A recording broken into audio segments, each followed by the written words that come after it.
I think it's important to kind of go through her bio because it's pretty cool, because what you've done is really kind of every step of the way to understand clinical research. So she's been here at the university since 2001. She started as a study coordinator and then moved her way to being a program manager. So as we have program managers here, study coordinators and program managers, she did that and ran one of the programs. She then extended to clinical research administration, worked in the Office of Research Policy as a clinical research compliance and training officer.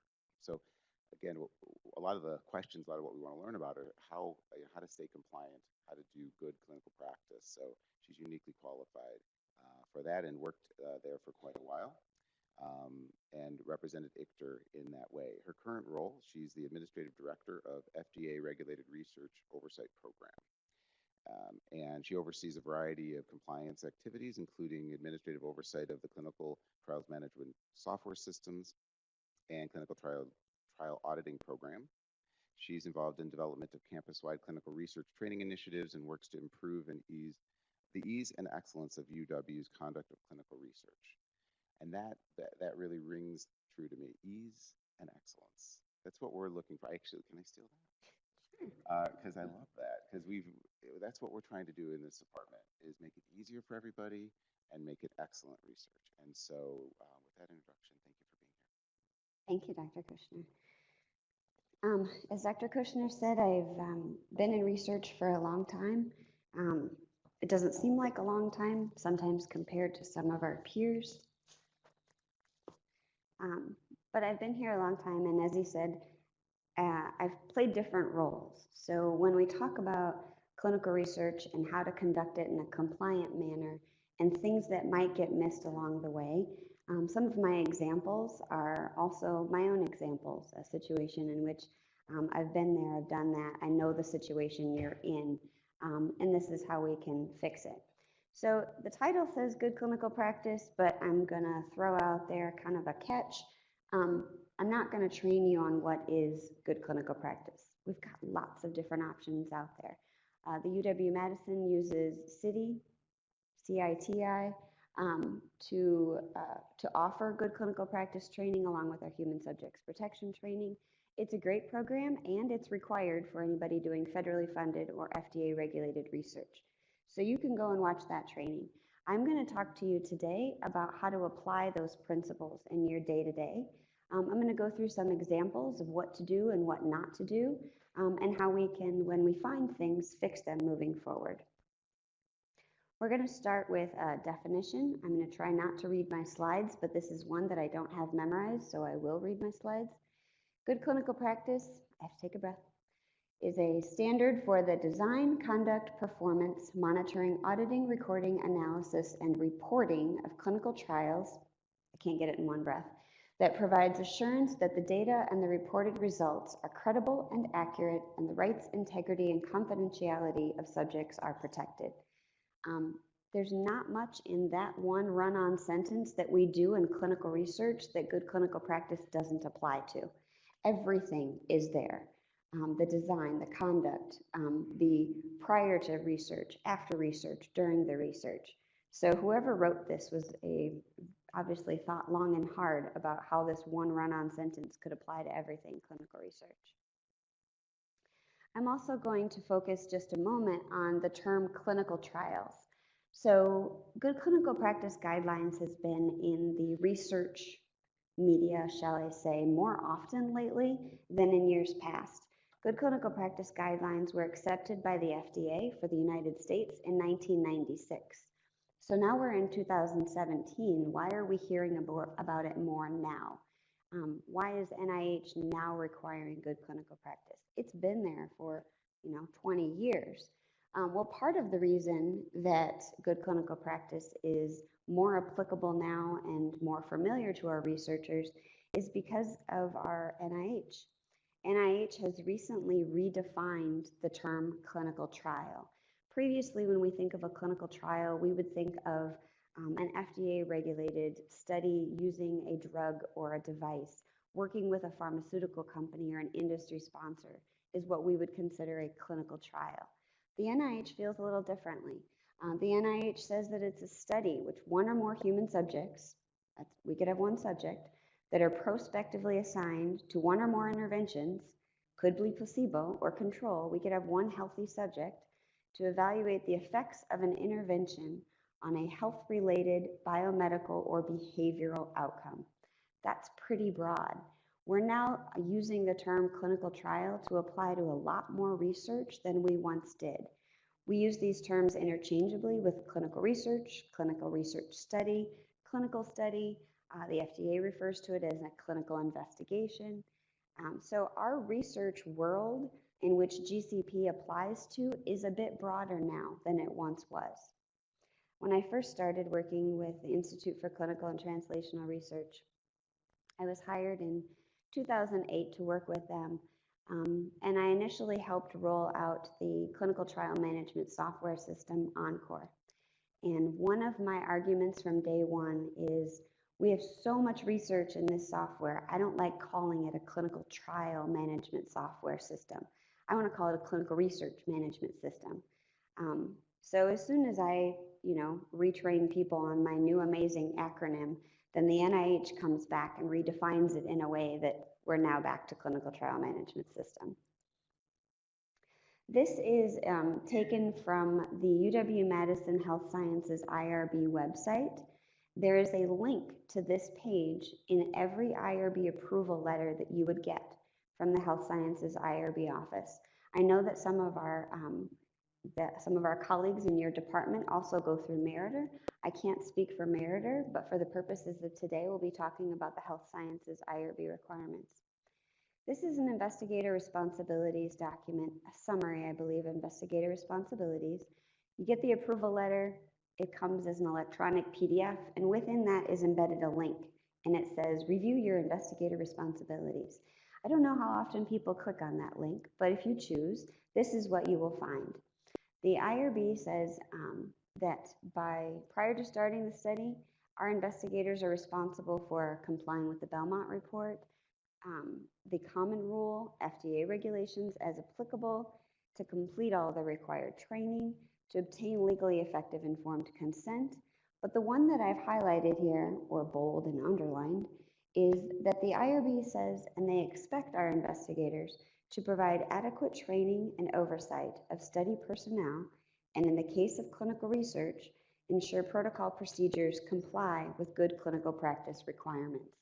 So how the Health Sciences IRB has defined it as any clinical research study in which they are approving is expected to comply with good clinical practice guidelines. Our world of which studies and which GCP regulations, or guidance I should say, apply is a little bit broader today than it once was. These are some additional responsibilities that are included in that document, in that web page. They're available for you on your handouts and online if you choose to read them. I'm not going to go through each and every one of them. We will be touching on some of these today throughout the presentation as examples and guidance and what to do and what not to do. So I want to tell you first that in my role currently within ICHDR, I go out and do a lot of reviews of studies. Some people use the term audit. I consider that an A word that I don't like to use. I consider them reviews. These are opportunities to go out and just touch base and see how our researchers are doing. Are they doing what they said they would do? What are the findings? How can we help them? If we find something, how can we guide them down the right path to fix it and do it correctly moving forward? I've seen a lot of crazy examples of non-compliance, and every day when I think I've seen everything, I see something new. But before we get into what is non-compliance and what are some examples, I want to make sure we're on the same page of defining non-compliance. This is the UW-Madison non-compliance policy. It is defined as failure to follow by the study team, for clarification, that's not the subjects, this is the study team, not following federal regulations, laws, institutional policies, or what's most important for the purposes of our presentation today is the determinations of the reviewing IRB as documented in the approved application, protocol, and supporting materials. So non-compliance is not following your protocol, not doing what you said you would do in your IRB approved application, or not collecting the materials that they approved or the data that they approved for you to collect. I focused on study team because there are situations that a subject has the right at any time to say, I don't want to fill out that survey. I can't make this visit. In those situations, it is deviating from the protocol, but that's not a failure by the study team. That's on the subject. So we looked back at the calendar year 2016, and these are taken from the Health Sciences IRB reportable events of noncompliance. So technically, all of these fit the broad category of not following the protocol or the IRB approved application.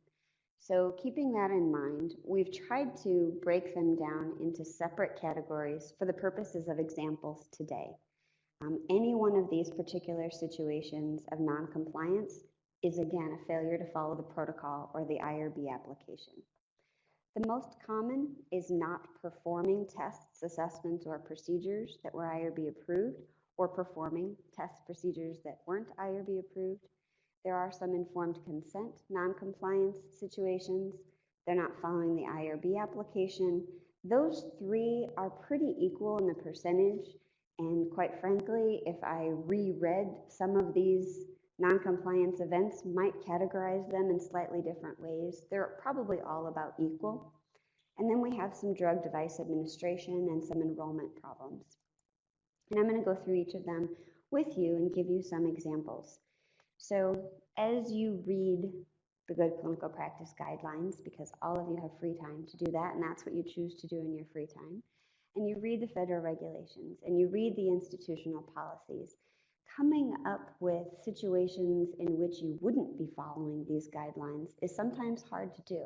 So you read them and you think, well, of course, that's intuitive. Why wouldn't I do that? Of course, I'm always protecting the right, safety, and welfare of our subjects. And I should tell you that of these amazing noncompliance events that we have discovered, not once did I ever think that our investigators were intentionally doing things they shouldn't be doing. They were not deviating from the protocol intentionally. There was a drift that happened. There was a situation that happened. At no point in any of these reviews did I ever feel like our investigators didn't have subject safety and data integrity at the top and the forefront of their minds. They have. But these things happen. These things happen because our researchers are also clinicians. These things happen because our researchers have a lot of research studies. They have a lot of subjects. We have federally funded studies, some of which have more pressure to enroll at a higher rate than others. So sometimes the regulations and the guidance and applying them gets a little bit foggy. So here are some examples of that. Procedures that were not performed or not performed at the correct time points. Pregnancy tests, laboratory tests. Maybe the tests were done, but they weren't done at the correct visit. Questionnaires or surveys.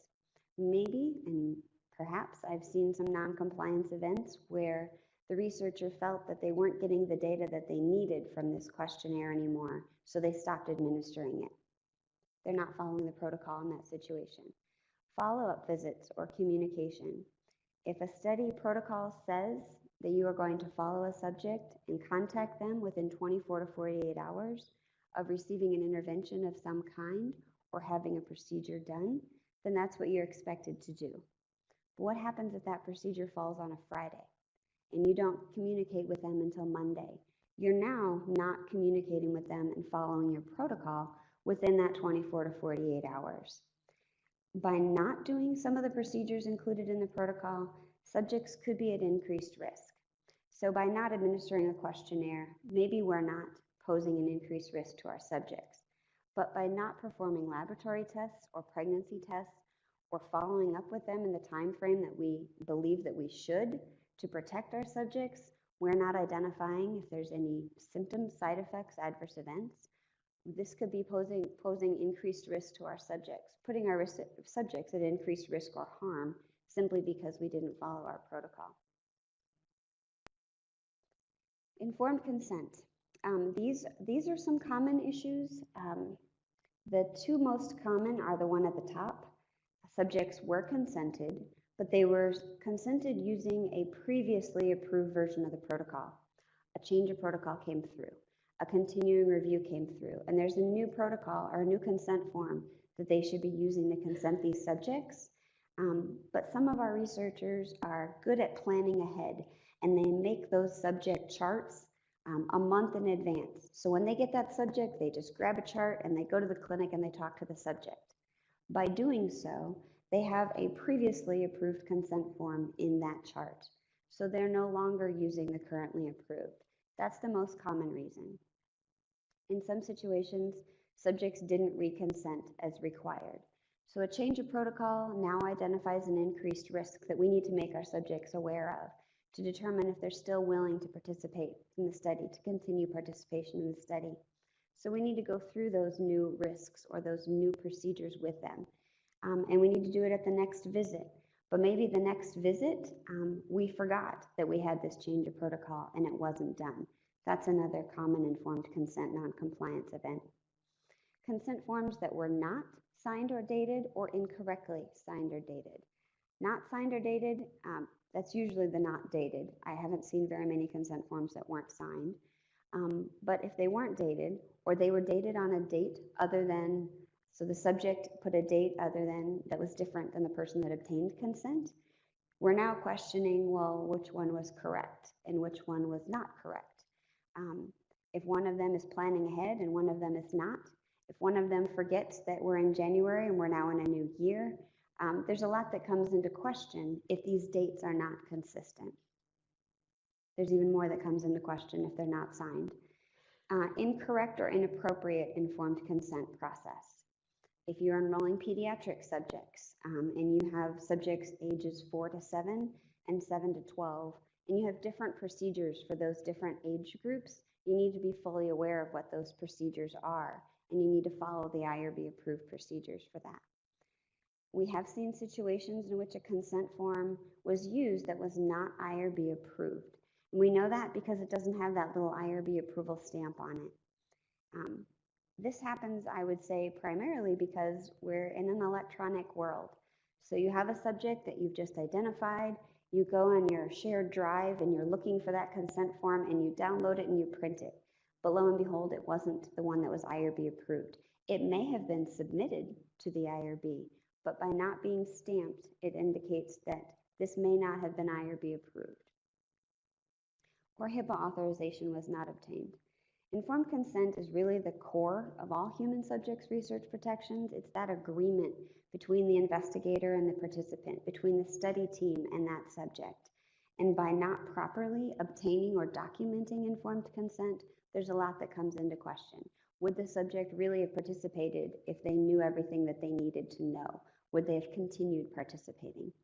There's a couple things that could be done to easily address these issues proactively. So for example, the first bullet and the fifth, using a form that was not IRB approved, or even the second one, perhaps, the second bullet. An easy situation to avoid that would be when you identify a subject, then you immediately go to the IRB application and you download the currently approved consent form. You know it's approved and you know it's the most current. You're going to have to give yourselves a little time from the time you identify a subject until you consent them to go and do that. But by doing that, then we know that you're going to be using the currently IRB approved consent document. Not following the IRB application. That's a pretty broad term. The Health Sciences IRB review application uses ARROW, Application for Regulatory Research Oversight at Wisconsin. Oversight at Wisconsin, that's the O, ARROW. ARROW is an electronic submission software, and ARROW is often used by researchers. They take that protocol and they copy and paste sections of the protocol into sections of the IRB application. That's good in the sense that we now know that those are consistent, but sometimes the IRB application asks us questions or to describe things that are not defined in our protocol. So if we tell our research staff that they need to follow the protocol, but maybe the recruitment methods were not clearly described in the protocol. They also need to be referring to the IRB application. The most common deviation or non-compliance with the IRB application is when research staff are performing study procedures that weren't added to the IRB application.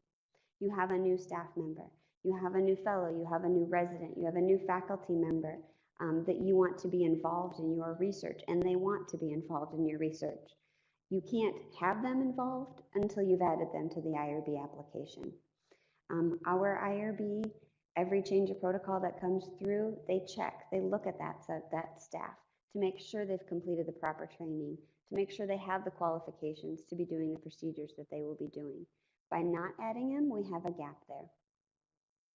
Data management. The data management process that they described in the IRB application is not what is used.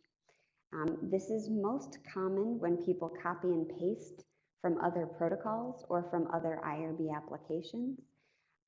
It may be that your intent was to procure a new amazing data management software system and it took you longer than expected. Or when you further evaluated the software, you realized maybe it's not a viable option. So then your fallback is to enter it all in an Excel spreadsheet. That might be okay if you have those checks and balances in place, but by moving from that software that you told the IRB you were going to use to Excel, you're no longer following the IRB approved application or protocol. Other situations is the collection and storage of data that wasn't described in the IRB application. So let's say you are printing the face sheet from Epic. If you print that face sheet from Epic, you have subjects' contact information, their name, their birth date, all that fun stuff. And depending on which screen you print, you have their problem list, you have their medications. If your protocol says that you're not collecting that information, you shouldn't be printing it and filing it in your chart. That's not information that you should be accessing or obtaining or maintaining for the purposes of your research study. There are also some situations where the study described procedures where they were going to keep all of their identifiers, their name, the birth date, the MRN, in one system, and then all of their data would be in another system, and it would be linked by a study ID number. That's fine, that's wonderful, but if at any point we now have to have the birth date in this spreadsheet that we're maintaining because we have to be able to calculate their age at different time points, we're no longer using the delinked procedures that we once described to the IRB that they approved. There's also situations, again, in the electronic world that we live in, that correspondence with the subject is being done by a procedure that wasn't IRB approved. Gmail is our biggest culprit in this situation. Not that our staff are using Gmail, but if we are communicating with subjects and they are using Gmail, we shouldn't be asking them questions about their medical conditions or protected health information, because our correspondence with them now goes out somewhere in Google land, and Google land will not say that this data is protected. So that's our biggest culprit. That doesn't mean you can't email subjects. The IRB will approve the emailing of subjects for confirmation of visits. Instead of that telephone call, you can text, you can email and say, just a reminder of your visit on this date, but what you include in that email is pretty limited. And we have had a situation of a subject enrolled while the study was expired. This is not a very common issue, but this one's easy to avoid by submitting your continuing reviews in a timely manner. So I'm trying to go through some examples with you guys that I hope are more what you would see as applicable to your day-to-day activities, some things that maybe you would look at and you would say, I could see how that would happen. Or there's been a situation that, maybe I did something similar, but at no point were you trying to be non-compliant. Drug and device administration and accountability, this gets a little trickier. If we have investigational drugs in a study and it's approved, it's in that protocol, it's in that IRB application, The IRB has evaluated the risks of that treatment, of that drug, of that regimen. By not following it, then we could be putting our subject safety at increased risk. I've also seen situations where sometimes maybe there's not an intervention, a physical or a therapeutic intervention, but maybe they have a study procedure done where one of the side effects could be a headache or bruising or pain at a site where a procedure was done. And in that case, you guys being the nice people that you are, would give them Tylenol and say, here's a little sample packet of Tylenol, take this, as you see fit. You're of course only thinking of the subject. You don't want them to be in pain for no reason. Having said that, you need to include that in your protocol. That is allowed if your protocol in your IRB application says that you will be dispensing that over-the-counter medication. There's also a lot of situations that subjects were prescribed through their clinician and took exclusionary or prohibited medication after study enrollment.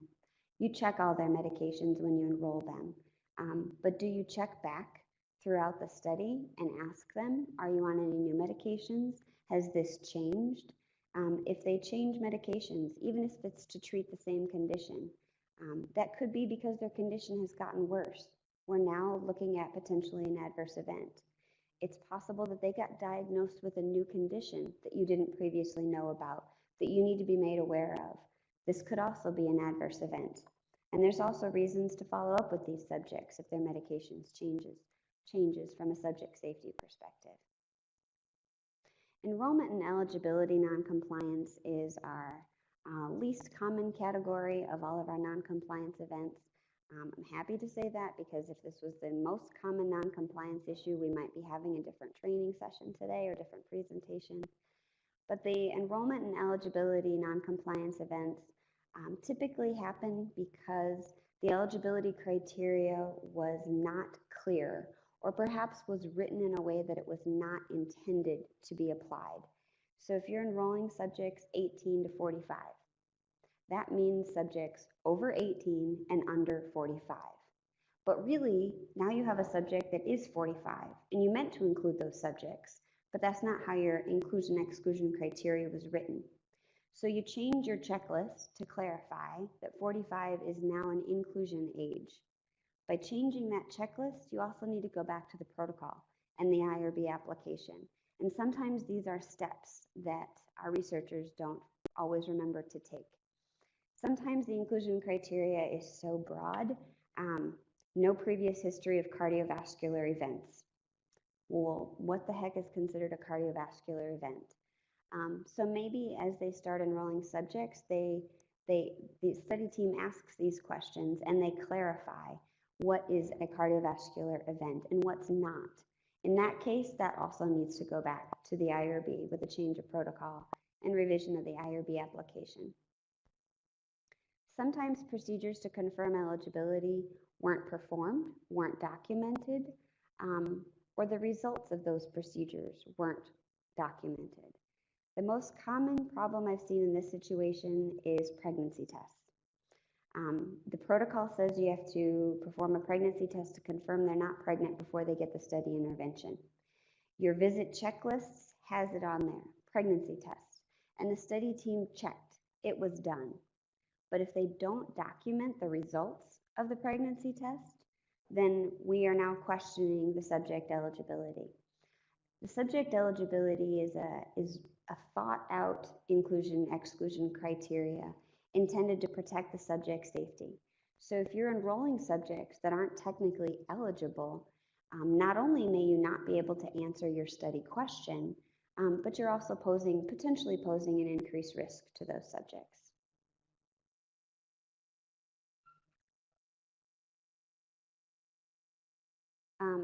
So when we talk about following the protocol, the easiest way to avoid noncompliance, probably easier said than done, is to follow the protocol.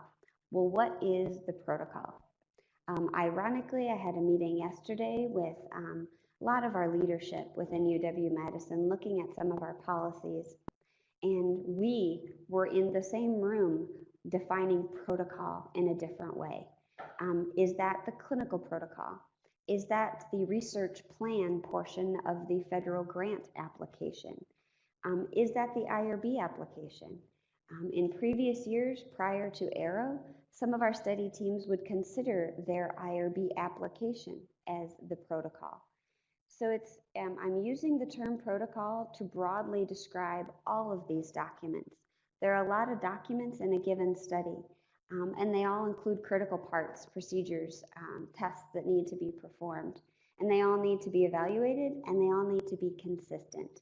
That's probably the most important message to take away when I say follow the protocol, and you look at the protocol, and you look at the IRB application and the consent form, and there's something different, then what do you do? If a procedure is described to be performed at the screening visit and in the IRB application, but in the protocol it's described to be performed at the baseline visit. Well, if they're different, which one do you follow? You are then non-compliant with one of those. So it's important that these are consistent.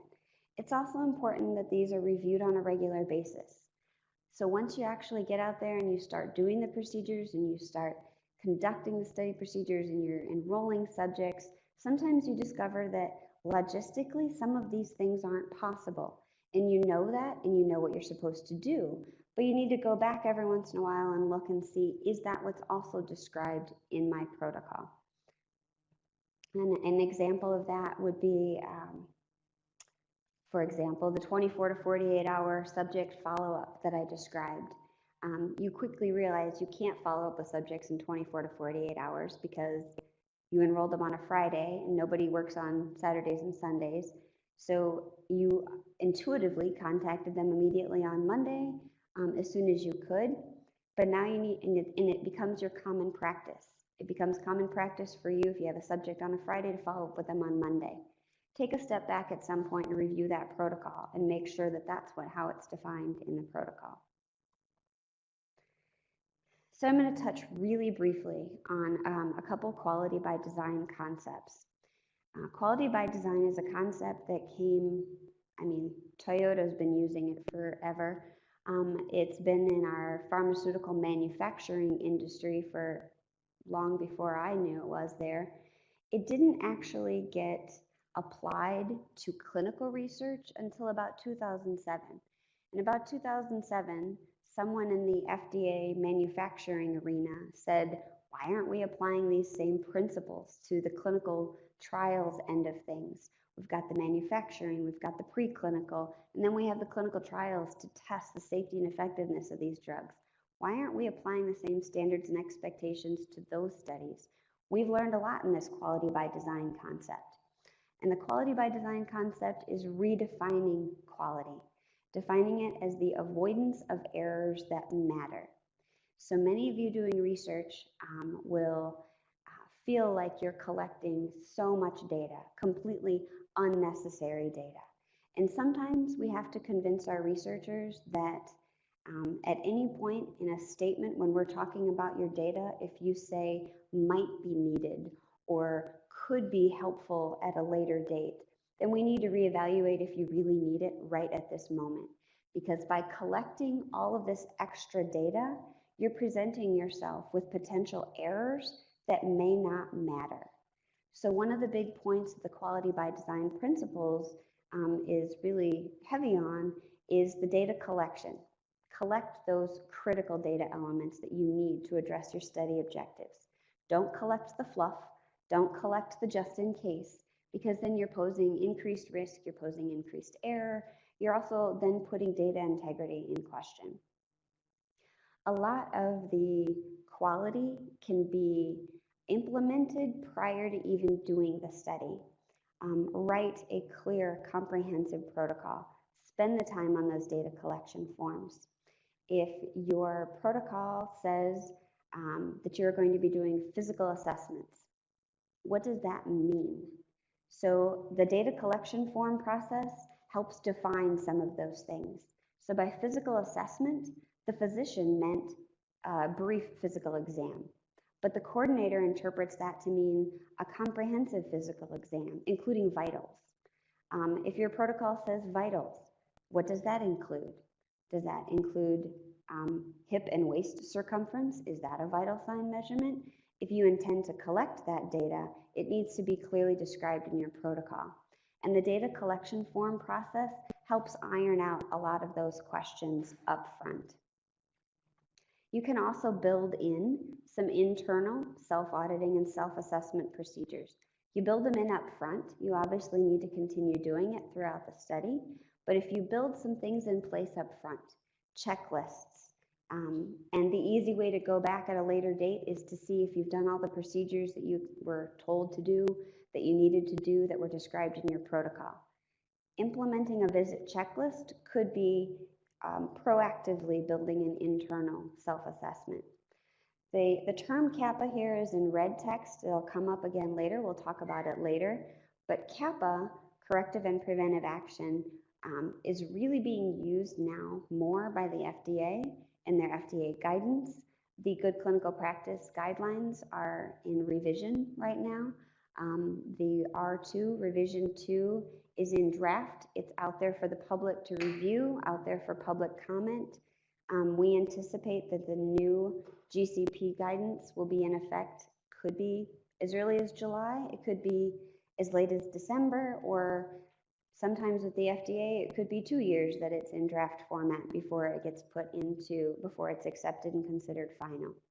The reason I mention it is because the new GCP guidelines have components built in for our research teams to be ensuring that there is ongoing monitoring and assessment done, whether that's internal or external.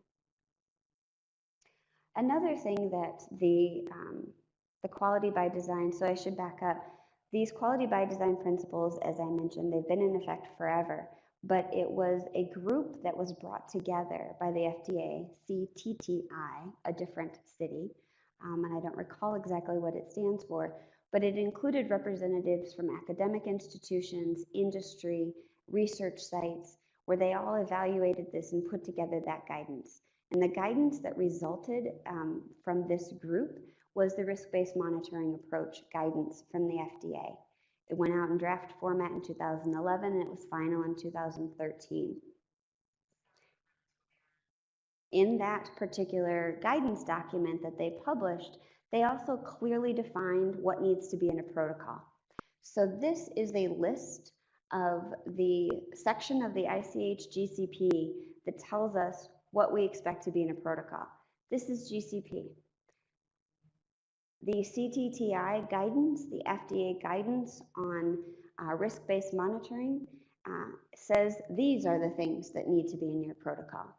So essentially the FDA says, okay, you don't really need a title page or a table of contents or an introduction, and I don't really care what supplements or appendices you have attached. But everything that GCP is telling you that you need to have in your protocol, we're telling you you need to have in your protocol as well. So this is the FDA really saying that they are in agreement with the GCP guidelines. So I've alluded to some of these things already, but you write a protocol. Then how do you evaluate if it's clear and comprehensive? There's some questions that you can ask. Does it have the necessary elements? We have provided a clinical protocol checklist on our clinical research toolkit that essentially goes through each and every one of these points with a little bit of a descriptor that tells you what's expected to be in that section. There's a question of protocol study procedures clearly defined, as I alluded to. Physical assessment, what does that mean? Medical history, well, how much of their medical history? Do you really need to know that they had an ear infection when they were 4? Does that matter? It might matter if you're doing otolaryngology research. It may not matter if you're doing obstetrics and gynecology research. Can it be operationalized and implemented as you planned? Is it too strict? Is that 24 to 48 hour follow-up going to be a problem? Is it too broad? Do you just say you're going to follow up with the subjects, but you don't define when? That becomes a problem because it's not going to be done the same way by different people in your study team. Are there any logistical concerns? So you discover that all these things that you were going to do at your screening visit can't physically be performed on one day. You have too many places to take them, you have too many procedures to do, and some of these procedures shouldn't be done back to back. So you determine that it's more appropriate that maybe one of these procedures be done at the baseline visit before they ever get any study intervention, so you're still confirming that they're eligible, but now you're not following your protocol. Are there any logistical concerns that you need to think about and consider up front when you're writing the protocol, or if you discover them later, to go back and change your protocol? And then again, is it consistent with the grant application, the IRB application, the consent form? This is a check that you can do before you even submit your IRB application. Look at those sections in the IRB application. Compare it to your consent form. Compare it to your protocol. Are the study procedures described in the same way at the same visits? Is it all consistent? And this is also alluding to that same thing. This particular slide also brings contract agreement into play and data collection forms. The contract and the agreement has more to do with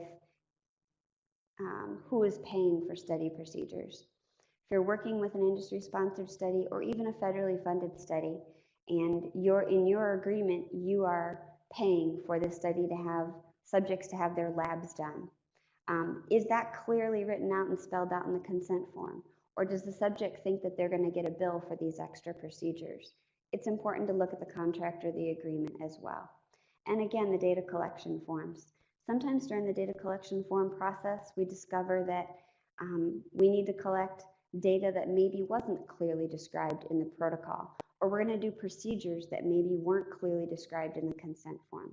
It's important to look at all of these documents up front and then again on a regular basis. So now you've written an amazing, comprehensive, clearly described protocol, and you're going to start putting it into practice. You're going to start conducting the research and enrolling subjects. The next question is, who's going to do all the study procedures? Who's qualified to do all of the study procedures? Do they have the training and the background necessary to do the study procedures? The examples down below, the biggest culprit, I would say, is physical exams. We, within the state of Wisconsin, have some requirements and expectations of licensure of who can do these physical exams. Screening evaluations. Who is going to make that final inclusion-exclusion eligibility criteria decision? Who's going to decide that the subject is eligible? Our study team collects all of the data that's needed to make that decision, but are they qualified to make that final decision? The answer is no. That should be the physician, an investigator, or a sub-investigator. Evaluation of adverse events. Again, lots of members of the study team can collect all this information, but it's up to the investigator or sub-investigator who's been delegated that task to determine if those adverse events are related to the study, to the intervention, or maybe to the disease or condition that you're evaluating. Those assessments need to be performed by people with certain qualifications and credentials. We have also have a delegation of duties / signature log on our toolkit. And there we go. So this is the Clinical Research Toolkit website, which I'm going to touch on briefly. There is a training out there, the basics of conducting clinical research, offered through Learn at UW. But we have all of these templates that you can do before you begin. Check that consent form. Does it include everything you need? You've just hired a new staff member. What is the training that they need to perform? Do you have SOPs? Here's the list of SOPs that we recommend. You wrote the protocol. Check it. Make sure it includes everything. We have budget development guidance. We have case report form source document templates. This is a separate page that has all of these documents. We've tested them. These have been in effect since about 2008 or 9. So use something that we know collects the information in a consistent manner. They obviously need to be customized on a study-by-study basis. You're not sure what to include in the subject chart. We have that. But a lot of what I talked about today is also on the study initiation phase. So the delegation log, the training log. You've delegated all these tasks to these study team members. Have you trained them? How will you do the training? How will it be documented? How will it be provided? Will it be during a regular study team meeting? That's fine, but you have to record who was there. What about the people that couldn't be there? How are they going to be trained? and you go through all of this up front, and you have a study team meeting before any procedures begin, and everybody's on the same page. But then you submit a change of protocol, and now you have a new protocol. How are you going to train them on those changes? How are you going to make the study team aware of those changes that need to be now put into place? Maybe there's an additional visit or an additional study procedure that they need to be aware of. The two easiest ways for an investigator to demonstrate that they are providing adequate oversight and they have qualified and trained staff is the delegation of authority log and the training log.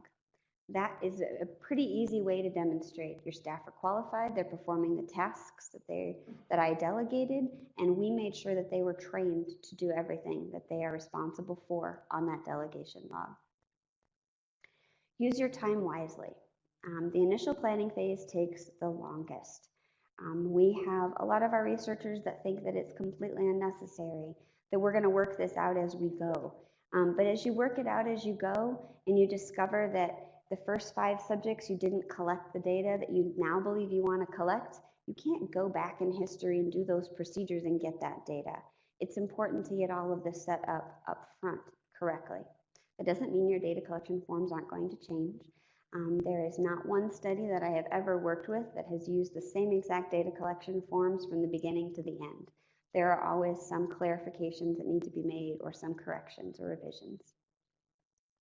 Again, recycle forms that have already been used. We have templates available. Take advantage of them. Build the quality assurance checks into the process from the beginning, during the study, and at the end. This is an example of a study conduct guide. The schedule of events or the protocol calendar. Go through the protocol, look at the text, build that calendar. Sometimes our protocols have this already built in as an appendices. Print this piece of paper and put it as the first cover in your subject chart. At any point when you're interacting with that subject, you have the ability to make sure you're doing what you said you were going to do, what's included in your IRB application. We have study teams that create study visit checklists. I am in huge favor of study visit checklists. We have those study teams that say, do I seriously need another piece of paper? Well, the study visit checklist is kind of building that QA check in at any point during the road. It's up front by making sure everybody knows what needs to be done, not only the procedures, which this describes, but when I do that procedure, what else do I need to do? What are the other steps?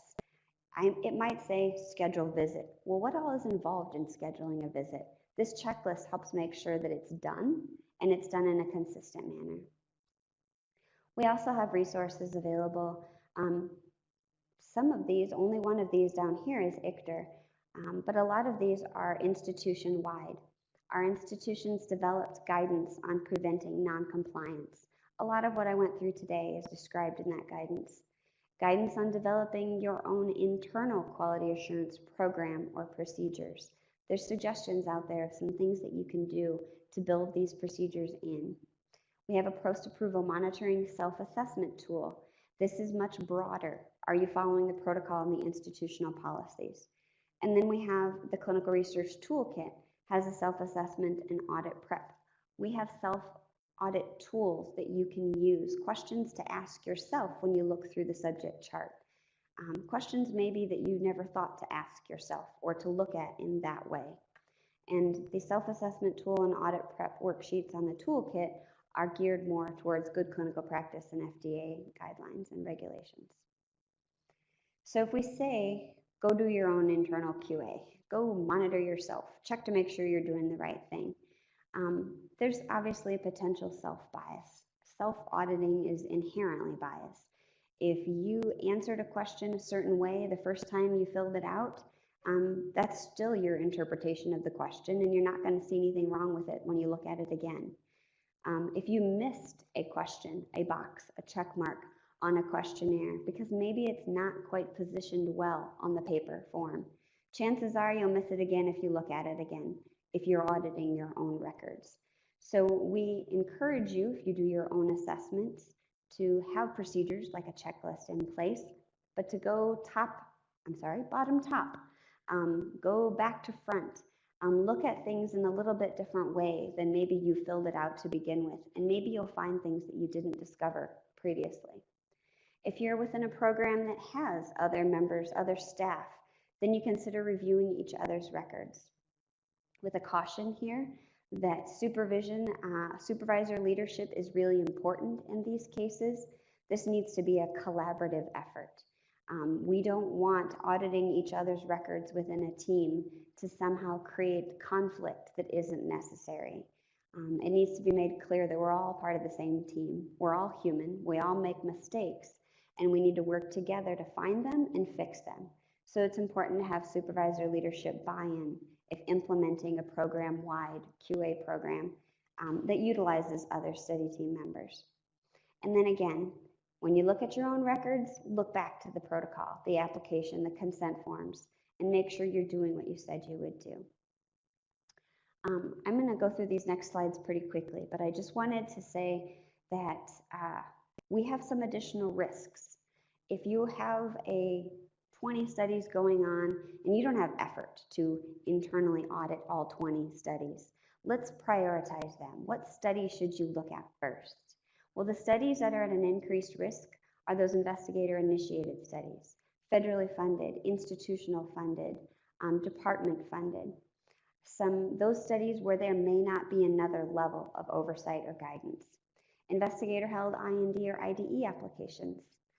We now have some additional procedures and responsibilities that come with this. If you are enrolling subjects in like really fast turnaround time, the more subjects, the more data, the more overwhelmed you get and the more likely that there could be mistakes. Do you have a high withdrawal rate or screen failure rate?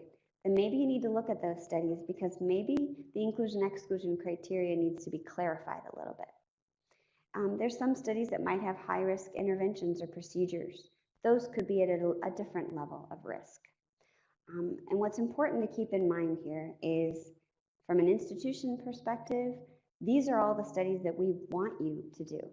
We encourage you to get federally funded studies. We want that NIH funding. We want you to have that NIH funding. We want you to take your drug discoveries and your new ideas to the FDA and get it through the approval process to impact clinical care, patient care. So we encourage all of these with the understanding that by doing so, you're also at an increased risk. And there are some additional procedures and policies and procedures that you may need to have in place. Again, we have policies out there and guidance on what to do when you find an event. You find a non-compliance event, what needs to be submitted? How do I find the root cause of the problem? How do I develop a CAPA, corrective and preventive action plan? Retraining alone is not an adequate CAPA. There are some other procedures that you may need to put in place to prevent this from occurring again. And there's lots of resources available.